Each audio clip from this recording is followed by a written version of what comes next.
welcome to our November Catholic Prison Ministry Coalition webinar. I'm Father George Williams, and our guest speaker today is Brother Jesuit, Dr. Patrick Saint-Jean. He is going to be speaking on the spiritual work of anti-racism, and he comes to us from Creighton University in Omaha, where he is teaching in the Department of Psychology.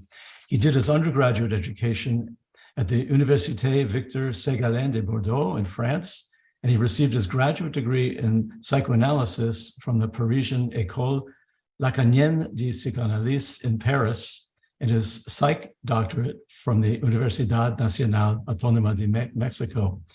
Before joining the Jesuits, he studied, conducted research, and worked in various countries throughout Europe, as well as the Congo, Brazil, and Haiti. He also earned his Master's of Divinity at Catholic Theological Union in Chicago. So we're delighted to have you with us, Patrick. Thank you very much, Father Williams. Thank you very, very much for having me here. I could not be more than excited to be here because to join many of you from all across the country, and also to be part of this really this wonderful, very blessed opportunity to share with you. I think I've been traveling the country as well overseas to work, to speak, but such a wonderful encounter as today is not something I get every day, and I'm very, very deeply humbled and honored to be here. And I think today our conversation would be, I don't want to have a lecture per se, but I really would like to have a conversation in family, because I think it's where we can, all of us can come together to heal as people, and also to look deeply down on ourselves to see where and in how Christ has been working with us, and what Christ is asking of us, where he's leading each one and every one of us. Mainly, many of you were here who will be watching this later on, will come to this type of work oftentimes as a way we think we might come to heal and bring others to Christ, but rather those we've been invited to minister, to work with, they are the ones who are inviting us to work with Christ. Then it's very, very important to be here. And the element of this also we're going to talk to today is that to see how we can heal together as a community of beloved community, as Dr. Martin Luther King usually said, but also how we can go together as friends in the Lord, as Ignatius of Loyola always said, this edge of growth that we need to happen in us, we have to do it together. We have to find a way and a space and a place where we can be together. In order to do that, we have to be in proximity. That this is what we're going to mainly be talking today about. And if you have any other questions, I will have some time at the end for your questions and concern and everything. But our main point, one of the points we're going to talk about today, we're going to see really those Ignatians of values and where we are working today in our work. What we could call Ignatians values in the work of justice, healing, and reconciliations that we are doing with our friends in the Lord, who is either with us outside or inside.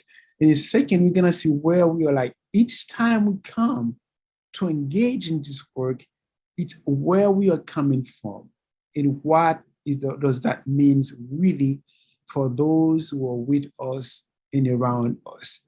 One of the major points is to focus on this aspect of proximity, how we can build proximity together and here. And at the end, we'll gather all of this together to bring this down to, we cannot do this work without being hopeful. We cannot do this work without focusing our gaze on the hope of the one who invite us to be here to do their works. Let's move on here. We can see one of the elements that's very, very important is like Ignatius of Loyola, just like man who used to be like on his whole early life was like kind of like a womanizer. And he used to do everything he could somehow to, to engage in this aspect of like to impress people. And for him, the life that he was like experiencing really like it was nothing else before his conversions. Then all of a sudden, while he was a military man, then between like the Basque country, Spain today, we could say together, was in conflict with France. Then the French guys was coming down. Then his commander-in-chief said, you know what, we are a minority. We've been worn out on this battle. We cannot engage in this. We cannot go. We have to surrender. He said, no, I don't want to surrender. He insisted. He took a couple of guys, go up the mountains of Pamplona, and that's where he had this fight with the French people. And all of a sudden, he received a bullet on his leg, got shattered.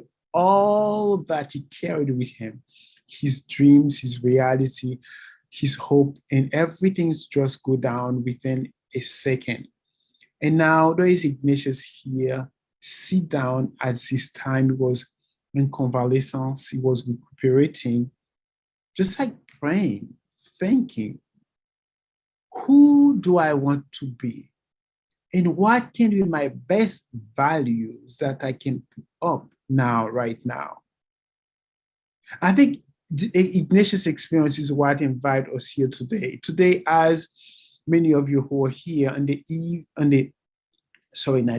after a major day of the election, and still now the country is still on the edge because we have many, many other counties, many other states that yet to publish a final result. The questions really like come to us today, I think, is like really, really where Ignatius is talking about us. Who do we want to be as American?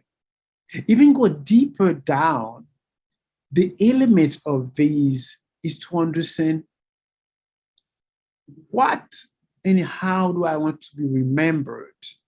And how do I want myself to be touched by this experience, by those who are around me? And for many of you who are working right now in the prison, when we go engage in this experience, who do I want to be? And how I want to be seen, and how I want to be remembered each time I go, I meet with someone here. Where am I coming from? And how this person can really be someone who touched me, transform, and change my life permanently.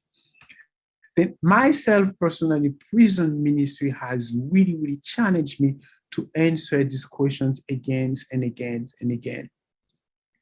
And the majority of the time, I find myself in conflict with myself in my prayer. This is where I come. Mainly, as we can see, for more than 400 years, there is a specific group in this country that has been answered these questions. But let's go back here first with this notion of like prison, how we come to struggle, how we come to challenge ourselves within this. In 2012, December 2012, as I was doing my postdoctorate study in Mexico, I was being contracted by my advisor who sent me out to do a research. I took 5 of the other classmates with me. I was the director of the research. Then after 6 months, I finished to do the research. I was going to present my final result in the data and propositions and directions to the states. As I left the parking of my school, about 3 blocks down, I saw 3 guys. I was driving with my classmate in the car. I saw three guys coming with the guns. They stopped me. Here I was kidnapped. There I am in Mexico. I am not in Mexican. I just go there for my study, for research, and I got kidnapped by those guys. I was there for 3 days. Within in my group, one of my very, very close friends was a daughter of the governor of the state. Technically, it seems like they were looking for her. But fast forward, after 3 days, I was released with some of they give them some money. Then I flew back here, come to the US for some care and some time to process this experience. Fast forward, when right now I was as a Jesuit, I was missions. I will not tell you where anymore. I will not tell you where that was in the country, but I was mission in the country for one of my experience as Jesuit in formations. Then I was sent to a prison to work, which I liked because I used to do it before, but more as a professional. But right now I went there as a chaplain to work with the prisoners. There is myself right now who is working because of my Spanish and Portuguese and also like some other African language. I most of the time was being asked to work with these populations of those guys who do not get their ease in English to minister to them. One of those guys I was working with was one of them among the group that kidnapped me in Mexico in 2012. How do I find out? He's telling me about his story, and then we just like talking because we speak Spanish and we said about everything. Specifically, as we get closer, he told me exactly what they used to do and how they used to work with this governor in Mexico, where I was in the States. And there is exactly what they did to the governor's daughter because the governor did not want to work with them. And I asked him, do you know so-and-so about this group in 2012? He said, yes, I was one of the 6 guys. I said, okay, thank you. Maybe I will see you tomorrow. When I left, I was mad. I was like heartbreaking. I said, God, how come you could ever dare do some things like that to me? I wanted to take my revenge. I wanted to do everything to this guy. I just go back home. I just like smash the car and then just get home. I did not want to talk to anyone. I was deeply heartbreaking. And then I go in and talk to my spiritual director. I did not want to talk. I really, really feel that at this time, really, God could not have done anything worse to me than that, this encounter. There is my oppressor, the guys who kidnapped me, one of them. Not only in the prison where I work, but I was being sent to work with this guy. And when I go talk to my spiritual director, he said, you know, I still remember this word. He said, this is not your work. This is God's work.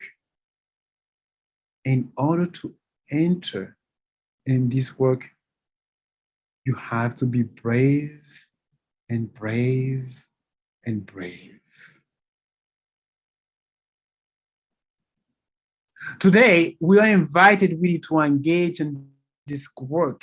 Mainly, we have to remember one thing that we have received as an invitation is to be brave.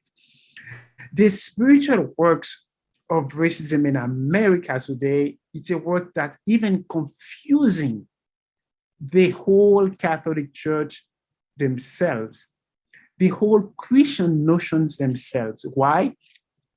Because this church, this country has been built, strongly built on those Christian values. And the early stage when the pilgrims were arriving here, the Western Europe keep coming here, They came with notions of deeply predestinations element. They were already predestined to be the owner of this country, to be the man that leads everything. Then what happened? They came here, they killed all of those natives. We've never talked about a genocide we have done to this country. We killed over 5 million natives of this land just to take their lands away and to build that. You know why? We never talk about this as a genocide, simply because those people were never people to us. This is the same narrative that even go deeply down when those people right now, we kill them and bring white Westerners here as guest workers. They could not really produce as we wanted. Then we went all of those from Africa. When they came here, we called them slaves, as the same narrative. Since they are not looking like the majority of us, then they are different. They are not us. This element of not being us is what really stick us down completely and hold us back to be who Christ wants us to be. We come with these like in 1857 with the Dred Scott decision that said Black people are way different because they are not fully human. We never ask any forgiveness for that. We passed the 13th Amendment to try to do some things with it. We come with the 14th Amendment to provide so-called equal rights. We come with the 15th Amendment to so-called the amendment to give everybody's right. Yet, a different category of people who are different color than us reverse everything. We say they are not us, therefore they are not human. The notion of like humanity of those who are not looking at us that where is challenge us to be. This is why Ignatius himself is calling us exactly to do one thing to engage in this is about progress.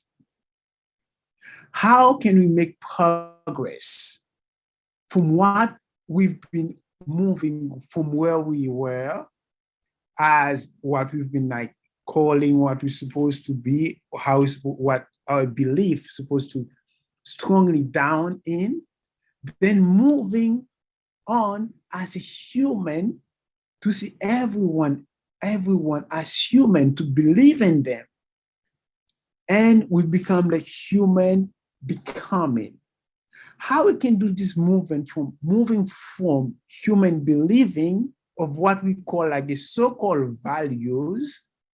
What I call values here is how we completely focus on the color of our skin, of what we think the notion of like predestinations, this is the land that has given to us. In fact, being American, it somehow become a value as we can see ourselves, we cannot see ourselves other than American. I even see myself much more American than even being human. Because if I'm human, I will be challenged to see you who is not looking like me, to see you who have kidnapped me, to see you who is not American as human. Consequently, it's easier for me to see myself as American even much more than human. Ignatius challenged us here to move from human believing in our Americanness as the country, the land, the people, of being human become in to see progress as this call that I have received to go down to work with the people of God where I am right now. The work of racial justice is about a work of progress. It really challenged us to look at some things bigger than everything else, but as our location. Where am I coming from to engage in this? How can I widen my scope of understanding and to understand that even though this guy who is behind the bar, even though this guy who, make me suffer, but can I see him as a human? To be able to do that, we have to be aware of our location. We have to be able to open our eyes and to understand exactly what does that mean to be human today. In order to be human, we have to go deeply down in our brokenness, either of engaging with revenge, but see this person as someone like me. Going back to my story, my experience at the prison, I call this guy Jose. I give him the name of Jose. As my spiritual director challenged me to go back, I went back after 8 days. Myself and Jose, where is myself? I know, and Jose tell me exactly based on the data how he told me. I know he was the one. And there we are right now. Really how I can understand this element. I sit down with Jose and working. We keep sharing together. And really Jose, based on his story, his humanity, and his way encounter with Christ, Jose's way of praying really increasing, even changed my prayer. In fact, I could even go deeper to say, this guy made me become a better Jesuit. He made me really, I challenge you to engage on this work of justice and open my eyes and my locations, not as someone he kidnapped, but as a human who is broken. I think my brokenness is what really lead me to this work. It's very, very important here to understand this aspect. And we often come to these notions here as human. If you go back again, it's this notion of predestinations, because as I said to you early on, when the first European arrived here, the white Westerners idea, we already know that I predestined to be white, to do whatever I can kill, I can do whatever I want because I'm Christian, because I was chosen by Christ to be the one who bring you salvation. And somehow, if you give today some of the white, including in the Catholic Church, you say between America and Christianity, and in the work of God, of the gospel, what are we going to choose? The first thing they're going to choose being America. I think that is where the challenge comes. Who do I want to be? And how I want to be remembered tomorrow. Whenever I go to heaven, wherever we cannot go, what are we going to say there? That's what really Jose teach me at the prison. I think more we are aware of our locations, it's where we the change gonna come. We're gonna have to be in this work together. The sense of togetherness, that's one of the major pens that I like being penned by the Andrea Di Poso, one of the Jesuit artists. He invited us to really to come and gather as one. The spiritual works of racial justice is a work of togetherness. That's where he invite us to not only see anything, but to engage in those values. Our main values, as I said early on, it's really when we engage in this notion of togetherness. And the second element is proximity. One of my major best friends really growing up was my grandmother. My grandmother really died. That's another person who shaped me. Sometime I would have wake up, and when my grandmother was in Paris, he came really like to, whenever he would have come, I grew up in Montpellier as a kid, he would have come and give me a big hug. Sometimes I was like, just like a little boy, just like squeeze me down until I say to my grandmother, I feel you and I love you. That's when she would finally release me. But the element behind this is this sense of like proximity. Until I could feel my mother, that's when finally, my grandmother, sorry, that's when finally I could see that really, I really love you. Fast forward again, going back with Jose, after I realized that Jose was one of the guys who kidnapped me, each time I go and I will give Jose a big hug and I say, Jose, te siento y te quiero. Just like I've said to my grandmother, I feel you and I love you. After, when I finished my time at the prison to work as a chaplain, I couldn't really leave those guys I used to work with for that long. Even today, each time in my prayers, I could always imagine Jose with me, because what Jose has given me is way much more than anything else. He helped me to really find this sense of how can I be a better Christian, and how can I allow myself to feel him and to love him. This is where the notions came, the aspect of really like the sense of like proximity. When we really like here, we come to this element of like proximity, to seeing and to be with one another. It's the aspect of how we want to be and how we want to be remembered. I'm gonna right now invite you to see a video. You're gonna see exactly, I want you to pay attention to what you're gonna see here and what is like the power of like proximity can do to us. Kara, I don't know if, can you go ahead, please? Well, while we're waiting for that, Patrick, you have a number of questions, and maybe I can bring those to your attention now, and then we can get back to the video in a moment. One person wrote, now that some time has passed since George Floyd and others were murdered, it seems fellow parishioners and some clergy no longer believe there's any urgency to ministering in racial justice.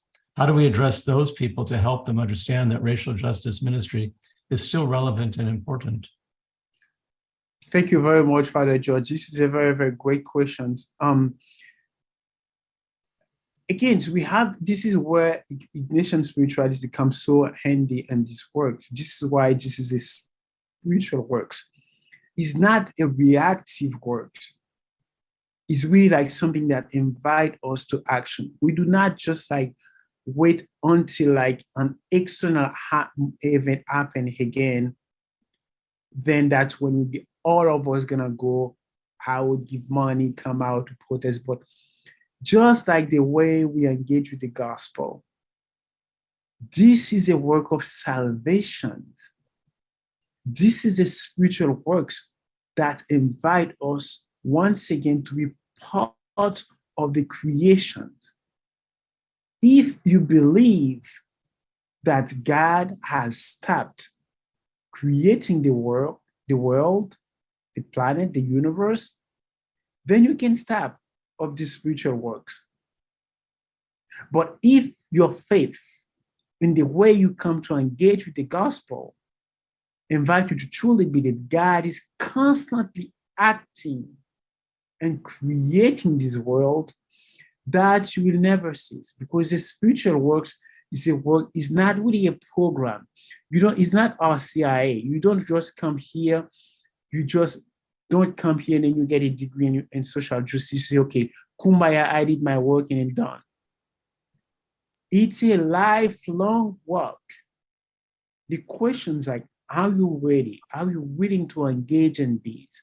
But deeply down, when I go back again, are you ready to engage in this work of creation? where love come to flourish together.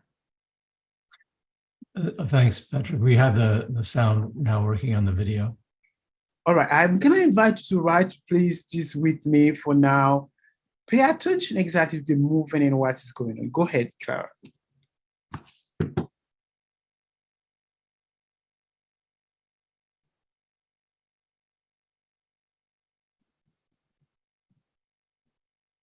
Thank you very much. This is like, one of my favorite ever seen videos. There is right now 2 people completely left and right, a white man from Texas and a black woman from Illinois. Means like completely different. Yet there is something that's bringing them deeper together. And we all know the love story of those couples around the country. No matter where they go, they always have to express this love. Each one always like left a spouse to go and meet the others. They always have. What happened to these deep notions of like proximity that bring us where we are today? How can we reimagine our sense of togetherness together? I think as really this experience that happened with me and Jose, that really like what stimulated me. That for me really was one of the major elements that invite us to rethink against who do I want to be and how do I want to be remembered? When you go going down right now at the prison, do you feel that you're bringing something to those you're going to minister? Or are you willing and open to give something to them and also to receive some things? That's what we like this couple often teach us. And that's exactly what is part of the work of creation. It's how we can dare challenge ourselves to go on our belief of we are better, then go and let ourselves be touched. Mm-hmm. Then when we come here, that's when we finally will be able to engage in this work of hope. The work that you're doing today, it's what gonna give you hope to the world. And the work that you're doing today, it's what gonna make you remember exactly where you are and where we're gonna be. Hope in the work of justice is the key that opens the door of tomorrow. Hope is the essence of love that gives a different meaning to the narrative that we have been asked to believe in. Hope is what gives breath to this work of justice.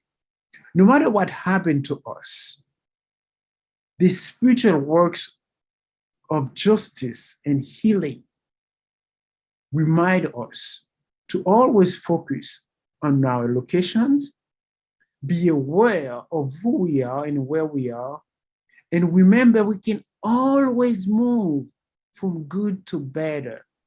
Not just like believe in a human being as white American, only I alone can fix it, but rather, how can I be a human becoming, even though the guys who strike me, who hurts me, but can also have something deeper, stronger, spiritually to teach me. The spiritual work of racial justice, it's a process, not a program. It invites us every single day to wake up, to ask God for the grace, to once again be proximate, come together and see where we are, remember our locations, and always believe in hope as a way we come to this and to be a better human. And always remember, no matter what happened, no matter who they say we are not only disasters, we are also miracle. Let's come together to be better human as we can thrive to be better people. Thank you. Thank you, Patrick. Along the lines of what you're just saying, there are some other questions I wanted to pose to you. Kathy noted that when you sat down with Jose, the process was very much like doing restorative justice work. And she wants to know if you think restorative justice, or how do you think restorative justice techniques can be used to help with racial healing and accountability? How do restorative justice can help racial healing? Mm-hmm. I think it's the mind with which we come into it. Because technically, I did not really come to restore with Jose, but rather I see him. The main point here is Jose is different than me, or can Jose be a human? Was I be able to see Jose's humanity? Because there is a way what is challenged us in the country is to see the humanity of each other. Can I move from being like an American being and to being a human being? I don't hear. Sorry. Along those lines, someone else asked a question. You've basically touched on this, but perhaps with a little more specificity. She asked, some people equate Christianity with America. They think Americans are better than other people because of that. What are some of the ways we concretely can decouple Christianity with the notion of whiteness, or decouple the idea of Christianity with being an American? Thank you very much. Thank you very, very much. We in America, that's what is a lie we have been told. America has become like a value. This is what I call the value gap, upon which we focus on our whiteness. Even we value American become way much more than Christianity. Am I American or am I Christians? And we've seen that, in fact, in these last elections. You remember all of those campaigns, all of those ads we've had, and you're going to see much more than that. I think the main point of here, who do I want to be? How do I want to be remembered? And then lastly, last point here, I would say, it's the way we engage with the gospel. In America, it's easier for us to go in the gospel with our Americanness. We read the gospel in our Americanness. Then we let our Americanness transform us through the gospel, rather to the reverse, to let the gospel to transform us, to let the gospel see us as we are as American. There is nothing of being that white American, but am I able to let me be touched by the gospel? What is my value? Is being a Christian first, or is being an American? I was sharing with you before we started today, Patrick. I attended a talk by our brother Jesuit last week, Joseph Brown, and in the course of his discussion, when he was giving a keynote talk at University of San Francisco, celebrating November as National Black Catholic History Month, he said the Roman Catholic Church tried really, really hard to assimilate into American culture.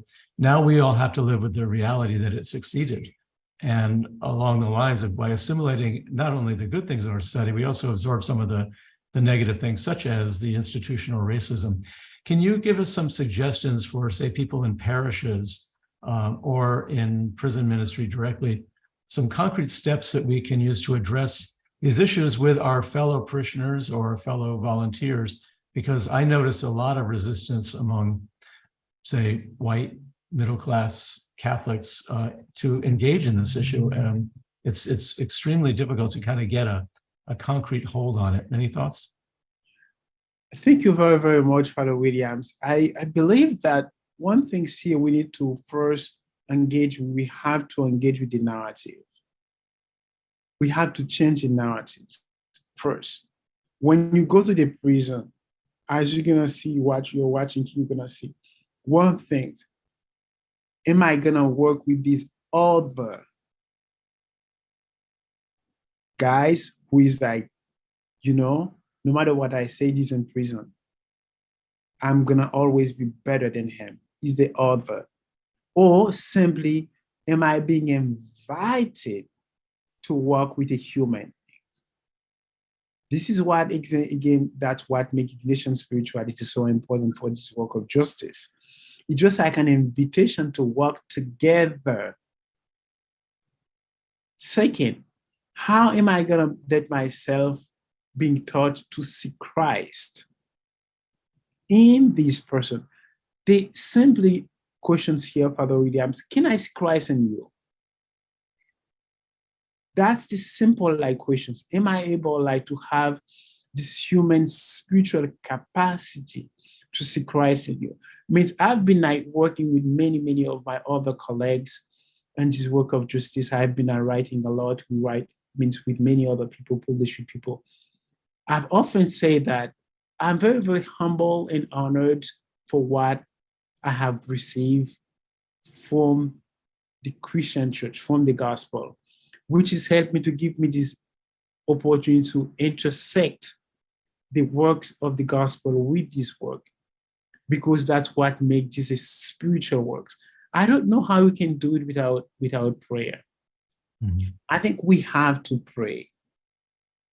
We have to pray for and with each other.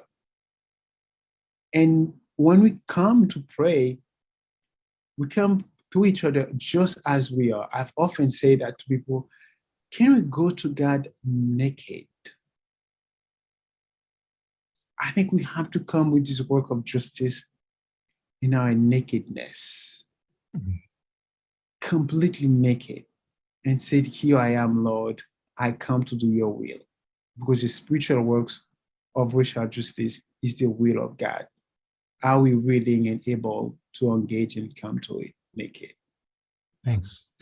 I have another kind of a vignette here illustrating an issue that someone experienced in her parish. And so I'll tell you what she wrote. She said, our parish music director is African-American, and he's been racially profiled, pulled over, harassed by the police in our town, even when he's pulling in the church parking lot to go to work. So she suggested to the members of her ministry in the parish to write a letter on behalf of the music director to the chief of police and the mayor of their town. But the priest who facilitated the ministry said they couldn't do that. Instead, he suggested that the music director talk to the pastor, who had a close, quote, close friendship with the police chief. Of course, the music director did not want to do that because he felt he'd be forced to rely on the pastor's white privilege rather than be supported by his fellow parishioners. And she said she agreed with that. So the question is, well, how do we change policies or within the church itself in order to prevent racial profiling and support people in our parish who experience it without, say, going to the pastor and assuming that he's white, asking him to use his white privilege? It's more a sense of empowerment of the people sitting in the pews.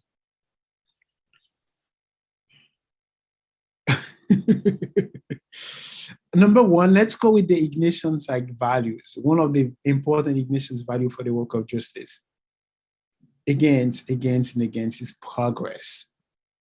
The words progress appear so many times in the Constitution, in the spiritual exercises. It was not for nothing. Is this pastor, the parish, and everybody gonna just get stuck in what used to be the values of American whiteness beings, or can we just move through progress to be human beings, to see each other as human here? That's why, again, I know I said that already. I go back there again. and again and again. And second, how this music minister has been received. Do we see him as simply a minister who is doing a job? He come to do his job, or can he just like also be invited to be a member of this parish, just like all of others? That's the questions here. Yes, it's good to go with all of those procedures and policies and processes, but is there a way this minister can also be a member of this parish? Thank you. Before we run out of time, I want to make a couple of announcements about the upcoming events. But first, I want to thank you, Patrick, for sharing with us your insights. And do you have a website that people can go to if they have questions, they want to read more about some of your books and your ideas? You're on mute, I'm sorry. I do not have a website, but I'm very, very accessible online, and I do my best to answer as many emails possible. People write to me directly almost every day, and I've often responded to my Creighton email. They can easily go on the Creighton website. They would find most of my other stuff and some other ways also they can really like. Okay, thank you. That's Creighton University.